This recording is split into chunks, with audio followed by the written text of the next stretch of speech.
የታሪክ በፋርስ ባህረ ሰላጤ ሞገድ ላይ የተጻፈ በበረሃው ንፋስና በባህሩ ጨው የታሸ ታሪክ ነው። በሆርሙዝ ሰርጥ ዳርቻ ፀሐይ በወርቃማ ጨረሮቿ ምድርን ስትስም ከሩቅ የሚታዩ ሰዎች ባዕድ አይደሉም። መልካቸው፣ አይናቸውና የቆዳቸው ቀለም የናይልን ወንዝና የአበሻን ተራራዎች ያስታውሳሉ። እነሆ የባህሩ ድምፅ በሆርሙዝ ሰርጥ የጠፉትን የአበሻ ልጆች በሚል ያዘጋጀነውን ጥልቅና ጥበባዊ ዶክመንተሪ እነሆ። በሆርሙዝ ሰርጥ የጠፉት የሀበሻ ልጆች። ሰላም፣ ጤና፣ ፍቅር፣ በረከት ተመኘንላችሁ ወደ ቤተሰቦቻችን በያላችሁበት የዓለም ዳርቻ ሁሉ እንደምን ቆያችሁን? ይህን መረጃ ስናሰባስብ እንግዲህ እርግጥ እውነት ነው ወይስ አይደለም የሚለውን ለማረጋገጥ ሞክረናል ማለት ነው። ይሄ ጥያቄ እጅግ በጣም አስፈላጊ ስለሆነ ማንኛውም የታሪክ ተመራማሪ ሊጠይቀውም የሚገባ ነጥብ ነው ማለት ነው እና የዚህ ታሪክ እውነተኛነት በሶስት ዋና ዋና ሳይንሳዊና ታሪካዊ መረጃዎች ላይ የተመሰረተ መሆኑን ልንነግራችሁ እንወዳለን። ይህን መረጃ የአንትሮፖሎጂና የዲኤንኤ ጥናቶችንም አገላብጠናል። በቅርብ ዓመታት በደቡባዊ ኢራን በሚኖሩ ማህበረሰቦች ላይ የተደረጉ የዘረመል ጥናቶችም እንደሚያሳዩት በእነዚህ ሰዎች ደም ውስጥ የሚገኘው የዘር ሐረግ ከምስራቅ አፍሪካውያን በተለይም ከኢትዮጵያ፣ ኤርትራና ሶማሌ ጋር ቀጥተኛ ትስስር አለው። ማረጋገጫውም የታሪክ ፕሮፌሰር የሆኑት ቤህናዝ ሚርዛይ ላለፉት 20 ዓመታት በዚህ ርዕስ ላይ ጥናት እንዳደረጉ መረጃዎች ያሳያሉ። እርሳቸው ባወጡት ጥናት መሰረት በሆርሙዝጋን ግዛት የሚኖሩ አፍሮ ኢራናውያን የዘር ግንድ ምንጩ አፍሪካ ቀንድ መሆኑን በዲኤንኤ አረጋግጠዋል። ሌላው ይህ ምናልባትም ትልቁ ሕያው ማስረጃ ነው። ይሄ ዛር የሚባል ነገር አለ በእኛ ሀገር፣ ምንም እንኳን ደስ ለማይል ነገር ቢሆንም የምንጠቀመው። አንዳንድ ሰዎች ዛር አለባት እንደ የሚባል ነገር አለ እና ደስ የሚል ነገር አይደለም እንትኑ ስሙ ማለት ነውና ይሄ ቃል አንዳንድ በፋርስ ቋንቋ ውስጥ የለም ስርወ ቃል የለውም ይላሉና ዛር የሚሉት ነገር ግን አለ። እነዛ አፍሮ ኢራናውያን ማለት ነውና በኢራን ባንዳሪ አካባቢዎች የሚደረገው የዛር ውዝዋዜ የሆነ የሚታረድ መስዋዕት አለ፣ የሚሰጥ ዕጣን አለ፣ የሚመታ ከበሮ አለ እና እነዚህ ነገሮች በተለይ ጎንደርና አካባቢዋ ከሚደረገው ስነ ስርዓት ጋር 90% ተመሳሳይ ነው ይላል ጥናቱ። ይሄ ባህል በንግድና በሰዎች ፍልሰት ካልሆነ በቀር በሌላ መንገድ እዚያ ሊገኝ አይችልም ይላሉ። የአክሱም ግዛት መስፋፋትም ተነስቷል። በ6ኛው መቶ ክፍለ ዘመን የአክሱም ንጉስ የነበረው ካሪብና ወታደራዊ አዛዡ አብርሃ የመንን ተቆጣጥረው እንደነበረ በታሪክ የታወቀ ነው። በዚያ ዘመን የአበሻ ወታደሮች እስከ ፋርስ ባህረ ሰላጤ ጠረፍ መዝለቃቸውን የግሪክና የሶሪያ ታሪክ ጸሐፊዎች መዝግበውታል ማለት ነው። ሌላው የባርነት ንግድ መዛግብትም በ18ኛውና በ19ኛው መቶ ክፍለ ዘመን በኦማን በኩል ወደ ፋርስ የተወሰዱ ኢትዮጵያውያን መኖራቸውን የሚያሳዩ የብሪታንያ የባህር ኃይል መዛግብት ብሪቲሽ ኔቫል ሪከርድስ አሉ። እነዚህ መዛግብት በሆርሙዝ ሰርጥ የወረዱትን ሰዎች ብዛትና መጠን በዝርዝር ያስቀምጣሉ ማለት ነው እና በደቡብ ኢራን የሚነገሩ አንዳንድ የቆዩ ቃላትና የሙዚቃ ቅላጼዎችም ከኩሽቲክ ቋንቋዎች ጋር ተመሳሳይነት አላቸው። በተለይም ደግሞ የሌም እና የባንዳሪ ሙዚቃ ስልቶች በኢትዮጵያና በሱዳን ከሚታወቁ የከበሮ ምቶች ጋር አንድ አይነት ናቸው። ስለዚህ ታሪኩ ተረት ሳይሆን በአካዳሚክ ደረጃ የተረጋገጠ እውነት ነው። በኢራን የሚገኙ እነዚህ ወገኖቻችን ዛሬም ድረስ በዚያው በመኖራቸውና ባህላቸውን ጠብቀውን በመቆየታቸው ማንኛውም ሰው ወደ ሆርሙዝ እና በንደር አባስ ከተሞች ሄዶ በአካል ሊያረጋግጥ ሊያቸው ይችላል ማለት ነው። ውድ ቤተሰቦቻችን፣ ስለዚህ ወደ ታሪኩ አብረን እንዝለቅ። ሮማን ጸጋዬ ነኝ ከአክሱም ቲዩብ። ሰናይ ቆይታ ይሆንላችሁ። እዚህ የፋርስ ባህረ ሰላጤ ከህንድ ውቅያኖስ ጋር በሚገናኝበት ጠባብ ስንጥቅ ውስጥ ታሪክ በውሃ ላይ ተጽፏል። ሞገዶቹ ወደ ዳርቻው የሚያመጡት አሸዋ ብቻ አይደለም፣ በመቶዎች ለሚቆጠሩ ዓመታት የተዘነጉ የሰው ልጆች ትንፋሽን እንጂ።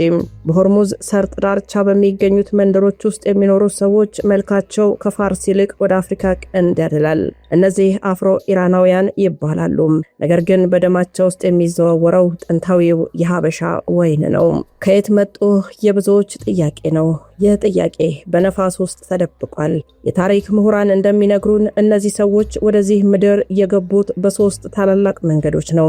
አንዳንዶች በባህር ላይ በሚደረግ ንግድ የመጡ መርከበኞች ነበሩ። ሌሎቹ ደግሞ በፖርቹጋላውያን በአረብ ነጋዴዎች አማካኝነት ከምስራቅ አፍሪካ ወደ ፋርስ የተወሰዱ የጉልበት ሰራተኞች ናቸው። ነገር ግን ትክክለኛው የዘር ሐረጋቸው ወደ አክሱም ስልጣኔ ይመለሳል። በ6ኛው ክፍለ ዘመን የአክሱም ንጉሠ ነገሥት አብርሃ በየመን በኩል ወደ ፋርስ ጠረፍ ሲዘረጋም ወታደሮቹ ዜጎቹ በእነዚህ የባህር ዳርቻዎች ሰፍረው ቀርተዋል። ዛሬ በደቡብ ኢራን ገጠሮች የምናያቸው ጠንካራ ትከሻዎች፣ ቀዳማ መልክና ሹል አፍንጫዎች ያ የጥንት ያበሻ ጀግኖች ቅሪቶች ናቸው ይለናል ታሪኩም። ቋንቋቸው ፋርሰኛ ቢሆንም ነፍሳቸው ግን አሁንም በአፍሪካዊ ዜማ ትደንሳለች። በሆርሙዝ ሰርጥ ውስጥ ሳር ወይ ደግሞ ዛር የሚባል ሚስጥራዊው የፈውስ ስነስርዓት አለ። ይህ ስነስርዓት ከኢትዮጵያ ተራራዎች ተነስቶ ባህር አቋርጦ እዚህ ደርሷል። ከበሮው ሲመታ ሰዎቹ ሲወዛወዙና ሲዘምሩ ራሳቸውን በፋርስ በረሃ ውስጥ ሳይሆን በኢትዮጵያ ደጋማ ቦታዎች ያለ ይመስላል። ይህ ውዝዋዜ ብቻ አይደለም፣ የናፍቆት መግለጫ እንጂ የጠፋው ማንነትን ፍለጋ ከማይታወቅ አምላክ ጋር የሚደረግ የነፍስ ንግግር ነው ይሉታል ጸሐፊያኑ በብዕራቸው። ሕይወት እዚህ በሆርሙዝ ሰርጥ ውስጥ ውብና መራር ናት። እነዚህ ሰዎች ከባህሩ ጋር ፍቅር ይዘዋል። ባህሩ ይሰጣቸዋል፣ ባህሩ ይነጥቃቸዋል። መልክና ቀለማቸው ከሌላው የኢራን ማህበረሰብ ቢለይም እነሱ ግን የዚህች ምድር ጨው ናቸው። በአሳ ማጥመጃ ጀልባዎቻቸው ላይ ሆነው የሚዘፍኑት ዘፈን፣ በባህር ዳርቻ የሚሰሩት በእጅ ጥበብ ውጤቶች ሁሉ የአፍሪካን ጥበብና የፋርስን ትዕግስት አዋህደው የያዙ ናቸው። የሆርሙዝ ሰርጥ ሰዎች የአበሻ ደም፣ የፋርስ ልብ ያላቸው የዓለማችን ድንቅ ሚስጥሮች ናቸው። ታሪክ ቢረሳቸውም ጂኦፖለቲካ ቢከፋፍላቸውም እነርሱ ግን በደማቸው ውስጥ ያለውን ያንን ጥንታዊ ጥሪ አይረሱትም። በየቀኑ ማዕበሉ ዳርቻውን ሲመታ አንድ ነገር ይላል፣ እኛ አልጠፋንም፣ እኛ እዚህ አለን፣ እኛ የባህሩ የበረሃው ልጆች ነን። ይህ የሆርሙዝ ሰርጥ ነው። ታሪኩ መገናኛ፣ የዘር ሐረጋት መፍለቂያና የጠፉት የአበሾች ልጆች መኖሪያ ነው። ዓለም የማታውቀው አንድ ታላቅ ሚስጥር አለ። ከኢትዮጵያ ተራራዎች በሺዎች የሚቆጠሩ ኪሎ ሜትሮችን ርቀው በዓለማችን እጅግ ውጥረት በነገሰበት የሆርሙዝ ሰርጥ ዳርቻ ከለራቸው፣ አይኖቻቸው፣ የንግግር ለዛቸው ልክ እንደኛ የሆኑ ሰዎች ብታገኟቸውስ ምን ይሰማቸዋል? እነዚህ ሰዎች የፋርስ ዜጎች ናቸው። ነገር ግን በደማቸው ውስጥ የሚሮጠው የጥንቱ የአክሱማውያን ወይን ነው። ዛሬ በዚህ በአክሱም ቻናላችን በታሪክ አቧራ የተሸፈነውን ለዘመናት ተደብቆ የቆየውን የሆርሙዝን ሀበሻዊ ሚስጥር ፈልፍለን እያወጣን ነው። ታሪኩ የሚጀምረው ከላይ እንዳልናችሁ ዛሬ አይደለም። ከ1500 ዓመታት በፊት የአክሱም ግዛት በዓለም ላይ ካሉ 4 ታላላቅ ኃይሎች አንዱ በነበረበት ዘመን የአበሻ መርከቦች ቀይ ባህርን አልፈው የፋርስን ባህረ ሰላጤን ይቆጣጠሩ ነበርም። የታሪክ ድርሳናት እንደሚነግሩን ንጉሥ አብርሃ የመንን ሲያስተዳድር ወታደሮቹ እስከ ሆርሙዝ ሰርጥ ድረስ ዘርቀው ገብተዋል።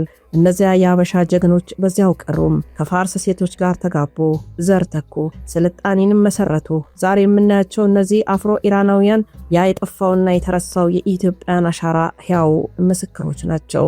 ነገር ግን ሁሉም ነገር በሰላም የመጣም አይደለም። በ17ኛውና በ18ኛው መቶ ክፍለ ዘመን የፖርቹጋልና የአረብ ነጋዴዎች ከምስራቅ አፍሪካ ዳርቻዎች ጥቁር ወርቅ እያሉ የሚጠሯቸውን ወገኖቻችንን እያደኑ ወደ ፋርስ ይወስዷቸው ነበርም። እነዚህ ሰዎች በባርነት ቢወሰዱም ነፍሳቸው ግን ማንም ሊገዛት አልቻለም። የአበሻ የከበሮ ምት፣ የዛር እምነትና ያንን የማይበገር ማንነታቸውን ይዘው ባህር ተሻገሩ። ዛሬ በደቡብ ኢራን መንደሮች የሚሰማው የከበሮ ድምፅ፣ በባንዳሪው ሙዚቃ የሚታየው ትከሻን የማነቃነቅ እስክስታ መሰል እንቅስቃሴ ከሺህ ዓመታት በፊት ከኢትዮጵያ ጋር የተበጠሰውን ገመድ እንደገና የሚቀጥል የደም ጥሪ ነው። በጣም የሚገርመው ግን ይሄ ነው። በኢራን ገጠራማ አካባቢዎች ዛሬም ድረስ ዛር የሚባል የፈውስ ስነ ስርዓት ይደረጋል። ልክ እንደኛ ሀገር ዛር ብለው እንደሚጠራው እዚያም ባባዛር እና ማማዛር የሚባሉ የባህል ፈዋሾች አሉ። ይህ ያጋጣሚ ነገር አይደለም። ይህ ከትውልድ ወደ ትውልድ ሳይበረዝ የዘለቀ ማንነት እንጂ። መልካቸው ያ ቀይዳማው ከለር፣ የአሾላ አፍንጫና ትልልቅ አይኖቻቸው በፋርስ በረሃ ውስጥ እንደ ጽጌረዳ አበባ ተለይተው ይታያሉ። እኛ እነማንን ብለው ሲጠይቁ መልሳቸው እኛ የባህሩ ልጆች ነን የሚል ነው። ግን ባህሩ ያመጣቸው ከሩቅ ከናይል ማዶ ከጥቁር አንበሳ ምድር እንደሆነ ውስጣቸው ያውቀዋል። ዛሬ ሆርሙዝ የጦርነትና የፖለቲካ መነጋገሪያ ናት። ነገር ግን ከሚሳኤሎቹና ከጦር መርከቦቹ በስተጀርባ በዝምታ የሚኖሩ የሀበሻ ዘሮች አሉ። ታሪክ ቢዘነጋቸውም ቋንቋቸው ቢቀየርም ደማቸው ዛሬም ኢትዮጵያዊ ነው። በዓለም እጅግ ሀብታም የነዳጅ መስመር ላይ ሆነው የዓለምን ዲጂታል ስልጣኔ በሩቅ እያዩ ግን ደግሞ ከሺህ ዓመታት በፊት በነበረው ጥንታዊ መንፈስ ውስጥ የሚኖሩ ሰዎችን አስቡ። እነዚህ ሰዎች ስለ ስልጣኔ ያላቸው እይታ ከኛ የተለየ ነው። እነዚህ ሰዎች በታሪካቸው ውስጥ ሁለት ጊዜ ተረስተዋል። አንዱ ከእናት ሀገራቸው ኢትዮጵያ ሲለዩ፣ ሁለተኛው ደግሞ አሁን ባሉባት ሀገር እንደ ባዕድ ሲታዩ። ይህ የመገለል ስነ ልቦና ውስጣቸው ጠንካራ ሞራል እንዲገነባ አድርጓል። እርስ በርሳቸው እጅግ ይዋደዳሉ። ለአንድ አፍሮ ኢራናዊ ትልቁ ሀብቱ ቤተሰቡና የጋራ ማንነቱ ነው። በዓለም ላይ የሚካሄደው የቴክኖሎጂን ሽኩቻ ያውቁታል። ስማርት ስልኮችን ይጠቀማሉ። ነገር ግን ሰላማቸውን የሚፈልጉት በባህሩ ዳርቻና በከበሮ ምት ውስጥ ነው። ለነሱ ጦርነት አዲስ አይደለም። ለዘመናት በወረራ በስደት በጭቆና ውስጥ አልፈዋል። ስለዚህ ሰላም ለነርሱ ትርጉሙ ነፃነት ማለት ነው። የሰው ልጅን በጥላቻ ሳይሆን በሰውነቱ ብቻ የመቀበል ትልቅ ልብ አላቸው። ፍቅራቸውን የሚገልጹት በሙዚቃ ነው። አንድ ባንዳሪ ወይ ደግሞ የሆርሙዝ ሰው ሲያዘን አይለቀስም። ይልቁንም ያዘነች ነፍሱን በከበሮ ምት እያባበለ እንዲህ ይላል፣ እኛ የሰበረን ባህሩ አይደለም የሰዎች ክፋት እንጂ። እዚህ ጋር ነው ታዲያ ትልቁ እውነት ያለው። አብዛኞቹ አፍሮ ኢራናውያን በይፋ እስልምና እምነት ተከታዮች ወይም ደግሞ ሱኒ ወይ ደግሞ ሺአ ናቸው። ነገር ግን ከላይ ካለው ሃይማኖታዊ ስርዓት ስር ጥንታዊው አፍሪካዊ የመንፈስ አምልኮ በኃይል ይነፋል። ለአላህ ይሰግዳሉ። ነገር ግን ለበሽታቸውና ለጭንቀታቸው መፍትሄ ፍለጋ ወደ ዛር ወደሚባል ይሄዳሉ።